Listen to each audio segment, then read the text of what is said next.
داداش رسولم که ناراحت شد. 15 روز منتظر بودم.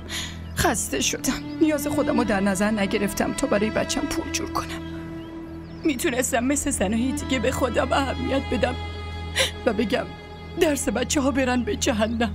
و اون حرفای عمه انگار عروس اون بودن جرم خیلی بزرگیه. حالا گریه نکن. من به سمین گفتم فردا کتاباشو به حمزه هم بده. بس فردا چی میشه؟ بگو. تا حقوق بعدیش الان خیلی مونده. وقتی هم حقوقش بیاد آقا رسول اول به هزینه‌های مهم خودشون میرسن، بعدش نوبت ما میرسه. یواشتر بگو. نمیفهمم تقصیر من چیه. تو بهم بگو مگه من چی میخوام؟ فقط میخوام که پسرم درساشو خوب بخونه. از ما که دیگه گذشته. داداش رسولم همینو میخواد. ماشاءالله حمزه پسر خیلی باهوشیه. همه آرزوهام ناقص و ناتموم میمونن اگه شرایط اینطور پیش بره. و داداش رسولت اونو که اصلا حرفشو نزن، فقط ادعا داره. تو خوش شانسی که سمین توی مدرسه خیلی خوب درس میخونه.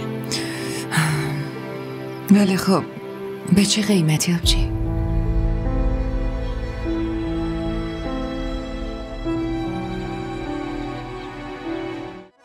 همراه ما باشید و فراموش نکنید که سابسکرایب کنید تا بهترین سریال ها را با دوبله فارسی از تلویزیون دیدی تیوی تماشا کنید.